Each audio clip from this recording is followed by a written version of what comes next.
नमस्कार। कुछ देर पहले पाकिस्तान के वजीर आजम शहबाज शरीफ ने चीन के राष्ट्रपति शी जिनपिंग को मुबारकबाद दी। जिनपिंग को खुश करने के लिए पाकिस्तान कुछ भी कह रहा है, कुछ भी बोल रहा है, पूरी कोशिश कर रहा है। शहबाज शरीफ चाहते हैं कि 15 जून को जिनपिंग को बधाई देकर वो 17 जून के दिन पाकिस्तान को बचा लेंगे। इस शुक्रवार पाकिस्तान में क्या होने वाला है और पाकिस्तान को हिंदुस्तान से डर क्यों लग रहा है, 17 जून की डेडलाइन पर फुल कवरेज आज की स्पेशल रिपोर्ट में देखिए। पूरी दुनिया में कोई रह तो नहीं गया जिसको हमने नाराज ना कर लिया हो। कादर उनसा के इंडियन लॉबी के काफी ज्यादा गहरे असरात हैं। अभी भी भारत एक कोशिश कर रहा है, आखिरी 2 कोशिशें कर रहा है। करते हैं तो गाली पड़ती है, नहीं करते तो गाली। अगर इस दफा खुदा ना खासा ऐसा तो पाकिस्तान नहीं निकल पाता तो जो अगला इजलास होगा उसमें ये कोई जरूरी नहीं है इसी इजलास में। फैटअप की शिकायत बढ़नी चाहिए और उनको चाहिए कि वो पाकिस्तान को ग्रे लिस्ट में रखें। ये आप याद रखिए कि इस दफा भी इनको अगली तारीख मिल जाएगी। 17 जून को पाकिस्तान छाती पीट पीट कर रोने वाला है। 48 घंटे बाद पाकिस्तान का बैंड बजने वाला है। शहबाज शरीफ कैलेंडर में शुक्रवार का रास्ता देख रहे हैं। पाकिस्तानी फौज और जनरल बाजवा को भी जुर्म पर कुछ बड़ा होने का डर है। पाकिस्तान का 17 जून के साथ 36 का आंकड़ा क्या है, मुल्क में मातम का माहौल क्यों है और 17 जून की डेडलाइन से 22 करोड़ पाकिस्तानी कितने खौफ में हैं, इसकी वजह समझिए। पहले जरा FATF के ऊपर बात कर लेते हैं। कितने रोशन इम्कानात हैं कि जो खुशखबरियां हमें सुनने में मिल रही हैं उनके ऊपर वाकई हमें शादियाने बजाने का इम्कान तो है, इम्कान ज्यादा है, इसलिए कि 26 में से 27 मुतालबे तो उनके पूरे हो गए और आखिरी मुतालबा उनका ये था कि हाफिज सईद साहब को इंडिया के हवाले किया जाए, फांसी दी जाए। 33 साल कैद की सजा दे दी है। तो इंडिया के हवाले क्यों किया जाए जी? ये कभी कोई इसकी मिसाल है? जिस मुल्क में मसला होता है वो अपने कानून के तहत करता है, कानून के तहत कार्रवाई कर दी।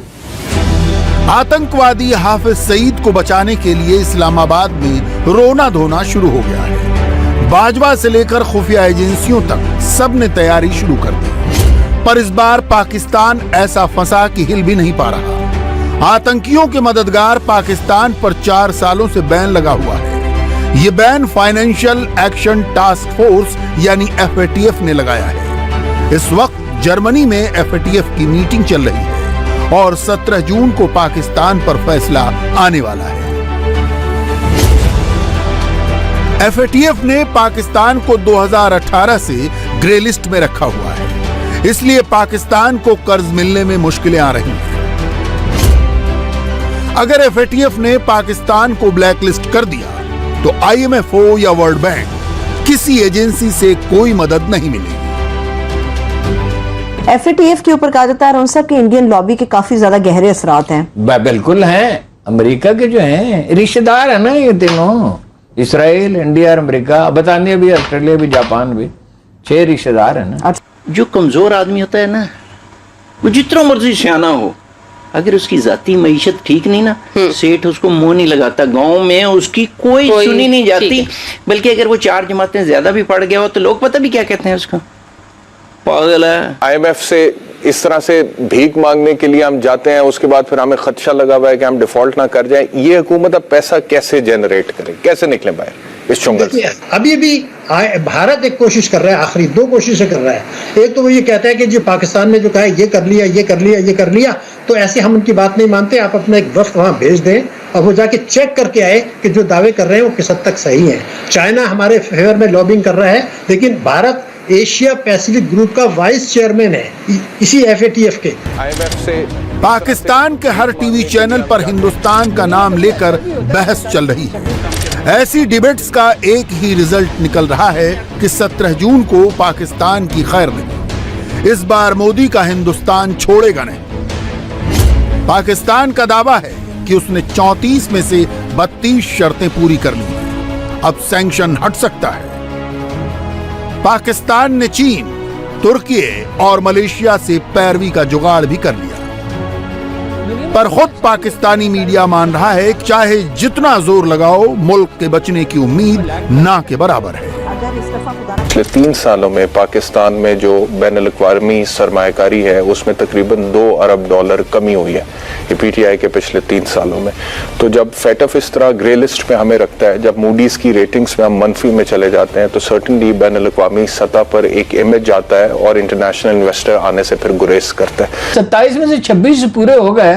कोई दुनिया में कभी ऐसा भी होता है कि 27 में से 26 मुतालबे मान लिए जाए और ये उसको भी तस्लीम न करे, तो ब्लैक मेलिंग है एक, और क्या है। अगर इस दफा खुदा ना खास्ता ऐसा होता पाकिस्तान नहीं निकल पाता तो जो अगला इजलास होगा उसमें ये कोई जरूरी नहीं है इसी इजलास में निकले, मुमकिन है वो एक कार्रवाई होती है, ये कहा जाए इसलिए कि पाकिस्तान कमजोर पोजीशन में है, ब्लैकमेल करने की कोशिश कर रहे हैं और मुमकिन है वो कहेंगे जी वो वफद दौरा करेगा उनका। देखिए वो एक छोटी सी ऑर्गेनाइजेशन नहीं है, उसमें एक 26 ममालिक तो उसके अरकान हैं, वर्ल्ड बैंक है, अक़वाम मुत्तहिदा है और कितने ग्रुप हैं, वो बहुत बड़ा अदारा है।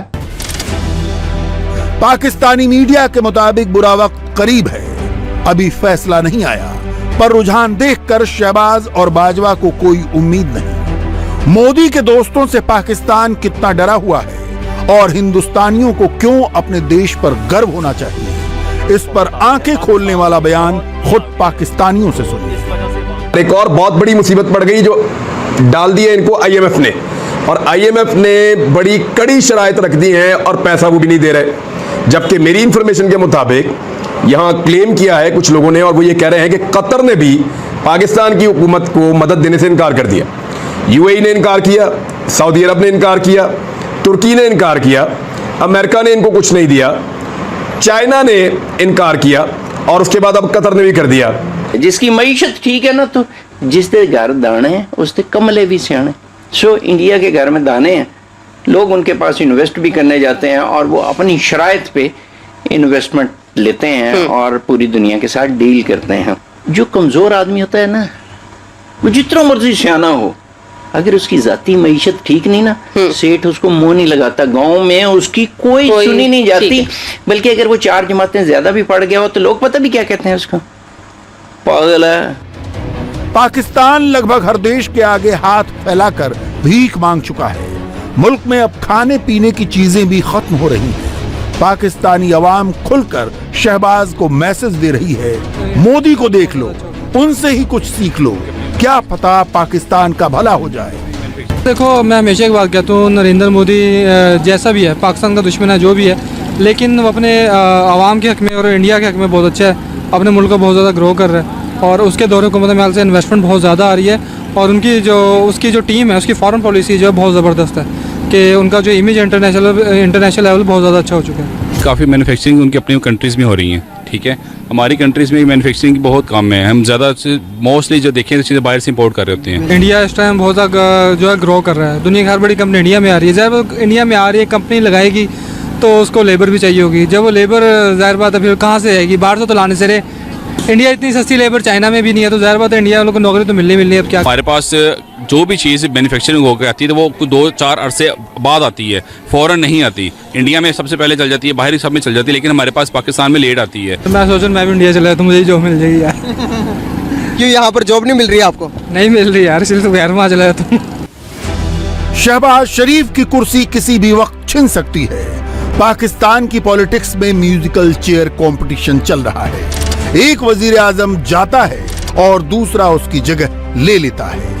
अवाम को यह भी नहीं पता कि कल पाकिस्तान का नया वजीर आजम कौन होगा, पर हिंदुस्तान की बात होते ही पाकिस्तानी कसीदे पढ़ने लगते हैं। 8 साल से नरेंद्र मोदी ही चल रहा है। 8 साल से, और हो सकता है आने वाले 5 साल भी उसी के हों। इंडिया अपने ही रूल्स बनाता है और उसी के ऊपर चलता है। एक बात तो ये है कि इंडिया जो है वो आईटी सेक्टर में बहुत आगे है, पाकिस्तान से तो बहुत ही आगे है, तो इस वजह से वहाँ का उनका फोकस यही है। तो लगता है कि इंडिया भी बहुत आगे चला गया दुनिया के साथ, सब ममालिक बहुत आगे चले गए हैं, पाकिस्तान पीछे रह चुका है। वहाँ पे स्टेबिलिटी है और यही वजह है कि इंडिया तरक्की कर रहा है, ग्रो कर रहा है। इंडिया जो है वो फैसिलिटेट करता ही रहता है अपने लोगों को, वो इकोनॉमिकली भी स्ट्रॉन्ग है और हम किसी भी जगह पर उनको देखें उनका मौक़िफ़ बहुत स्ट्रॉन्ग होता है, जिस पर वो चाहे उनके दोस्त ममालिक हो या फिर जो दुश्मन जिनके साथ उनकी नहीं बनती। फिर जब स्टेबिलिटी होती है तो फिर अपॉर्चुनिटीज़ भी निकलती हैं, जॉब्स भी मिलती हैं लेकिन इसीलिए मैं कह रहा हूँ ना, अब देखें वो मुसलसल उनकी वो एक गवर्नमेंट जो भी आती है अपना टेन्योर पूरा करती है। इंडिया की बहुत मैन पावर है जो कि मुख्तलिफ कंट्रीज में है।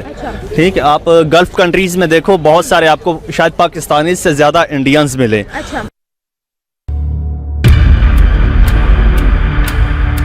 पाकिस्तान की बेबस अवाम को अब भी अपने वजीर आजम पर भरोसा है। सबको उम्मीद है कि शहबाज भी शायद हिंदुस्तान की नकल करके मुल्क का भला करेंगे, पर फिलहाल पाकिस्तान को मजहबी शौक लगा है। पाकिस्तान में दोस्त बनाने से लेकर हर काम में मजहब का इस्तेमाल किया जाता है।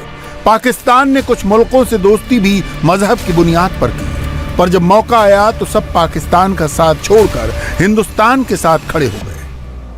देखिए, इंडिया को मेन स्ट्रीम किया जा रहा है ग्लोबली, क्वाड में लैदा किया जा रहा है, मिडिल ईस्ट में अरब ममालिक में लैदा मेन स्ट्रीम किया जा रहा है, क्योंकि यूएसए समझता है कि इस वक्त एक जो बड़ा प्लेयर है आफ्टर मिडिल ईस्ट में, तो ठीक है मिडिल ईस्ट ममालिक है, लेकिन एक बड़ा जो इस वक्त रीजन का प्लेयर है वो सिर्फ उसको इंडिया को वो इंडियन ओशन से उठा के वो वेस्ट एशिया लेके चले गए हैं। सो आप इमेजिन करें उनको मिडिल ईस्ट तक लेके जा रहे हैं। So how much access they are giving and how much portraying power they are portraying, जिसको आप कह लें कि इंडिया के लिए। सो यहाँ पे आके हमें ये समझ लगती है कि इंडिया तो एक वो इंडिया उसको अमेरिका ग्लोबल स्टेटस दे रहा है कि भाई ये हमारे साथ मिलकर ग्लोबली अपने मफादात को प्रोटेक्ट करेगा। पे अरब कंट्रीज हैं, उनके तो बहुत बड़े स्टेक्स हैं वहां पे इंडिया में, कश्मीर से लेके कन्याकुमारी तक, अगर हम ये जुमला बोले तो गलत नहीं होगा, और जितनी बड़ी वो ट्रेड उनकी है। आप इसको कैसे देख रहे हैं आप? कोई शक नहीं कि जो इंडिया का गल्फ कंट्रीज या मुसलमान रियासतों के साथ जो इंटरेस्ट है वो रेसिप्रोकल है, वन वे नहीं है। जम्मू कश्मीर में आपने देखा था कि जो रिसेंटली जब पाकिस्तान में वो इस्लामिक कॉन्फ्रेंस हो रही थी तो वहां पे जो है एक बहुत बड़ी इन्वेस्टमेंट के ऐलानात जाके मुख्तलिफ जो है वो यूनाइटेड अरब एमिरेट्स की कंपनीज ने और दूसरे अरब मुल्कों की किया था। कि भारत ने किस तरह एक वो यूएई के भी करीब है, वो सऊदी अरब के भी करीब है, वो मुस्लिम वर्ल्ड के भी करीब है, और ये यूएई वो हमारा दोस्त मुल्क है जो कि इंडिया को ओआईसी में भी लेके आना चाह रहा है। अरब देशों के बाद पाकिस्तान को 440 वोल्ट का झटका चीन ने दिया।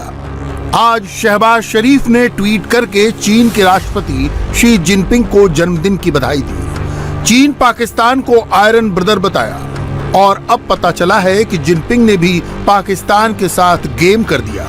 चीन ने पाकिस्तान में प्रोजेक्ट तैयार किए और हर प्रोजेक्ट का 2 गुना 3 गुना खर्च पाकिस्तान से वसूल किया। चाइना ने कहा था ये हमारे स्ट्रेटेजिक इंटरेस्ट में हम दे रहे हैं आपको, हम आपको बड़े अच्छे टर्म्स दे रहे हैं, मगर हम ये नहीं चाहते कि हमारी ये टर्म्स दुनिया को पता चले, फिर कल को हमें और मुल्कों को भी यही देनी पड़ेगी। राइट। इसलिए हम इसको कॉन्फिडेंशियल रखना चाह रहे हैं। ओके। तो हमने कहा अच्छा हाँ, बट ये तो फिर बात सेंस है कि अगर उनके जो सीक्रेट अंडरस्टैंडिंग है, रेट अगर आपको अच्छे मिले हैं तो ये फिर नहीं बताना चाहिए किसी को। वो नहीं चाहेंगे कि श्रीलंका वाले भी कहे जी हमें जो पाकिस्तान पे रेट दिया दें, यूरोप में भी इन्वेस्टमेंट हो रही है वहां भी दें, तो इसलिए इनको फिर कॉन्फिडेंशियल रखा गया। ओके। दरअसल अब जाके ये शक पड़ रहा है कि शायद वो कम नहीं थे, वो ज्यादा थे। ओके। इसलिए वो डिस्क्लोज नहीं किए गए। अब IMF भी यही इल्जाम आप पे इनडायरेक्टली लगा रहा है कि आपने जो कर्जे लिए हैं और जो रेट्स दिए हैं आपने चाइना को, वो आपने थोड़े ज्यादा ही दे दिए हैं, कि चक्कर है। सिर्फ दोस्त ही नहीं, पाकिस्तानियों को उनकी सरकार ने भी कहीं का नहीं छोड़ा। शहबाज सरकार ने पाकिस्तानियों को चाय कम पीने को कहा। हंग्री पाकिस्तानी ये सुनते ही एंग्री हो गया। सबने सवाल पूछा कि जो मुल्क आर्थिक तंगी से जूझ रहा है, क्या कम चाय पीने से वो अमीर बन जाएगा? असल में पाकिस्तान दुनिया का सबसे अधिक चाय इंपोर्ट करने वाला मुल्क है। पाकिस्तान हर साल विदेशों से करीब 46 अरब 83 करोड़ रुपए की चाय खरीदता है। कल से वो कहेंगे मैं 1 पाउंड का जूता पहन करके आऊं तो मैं इन लोगों का मुलाजिम हूं, ये मेरे हाथ की चाय छीनेंगे। ओ भाई, मेरे गले में हाथ डाल करके ये टैक्स लेते हैं, फोकट में मुझे कुछ नहीं मिलता यहाँ पे। आवाम की चाय, यार कोई खुदा का खौफ करो, खुदा का खौफ करो यार। अवाम के हाथ से चाय की प्याली लेकर के तुम इस मुल्क को चीन, जापान, सऊदीया कुछ नहीं बनाओगे। बहुत वैलिड पॉइंट है भाई आपका। हसन इकबाल है, उसने कहा जी कि चाय पीना कम कर दें, 2 कप कम कर दें। अच्छा यार, मुझे समझ नहीं आती ये सारे के सारे, वो जो था PTI में वो कहते थे चीनी के दाने कम डाल लें। अच्छा, फिर वो कहता था कि पेट्रोल 200 भी हो जाएगा कोई परवाह नहीं है, पीटीआई वाला। बिल्कुल। अच्छा, फिर वो कहता था कि 3 वक्त की बजाय 2 वक्त की रोटी खाएं। ये जितने इस तरह पागल हैं, इनको पागल खाने क्यों नहीं जमा कराते? 2 की जगह दही डाल लो, 2 की जगह 1 रोटी खा लो। ये कह रहे हैं कि चाय की प्याली कम कर दें, क्या कहेंगे? ये एक और रास्ता भी है, अगर 7 दिन छुट्टी कर दें तो पेट्रोल बच जाएगा, है ना।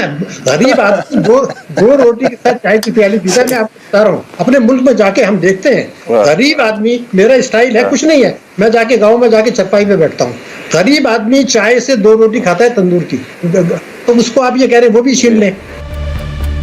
फिलहाल पाकिस्तान में 17 जून का इंतजार है। 17 जून को पाकिस्तान की इज्जत नीलाम होने की खबर आ सकती है और पाकिस्तान को इस मुसीबत में भी हिंदुस्तानी साजिश दिख रही है। इंडिया टीवी हर वक्त हर जगह डाउनलोड करने के लिए सर्च करें India TV news Google play store या ऐप स्टोर पर।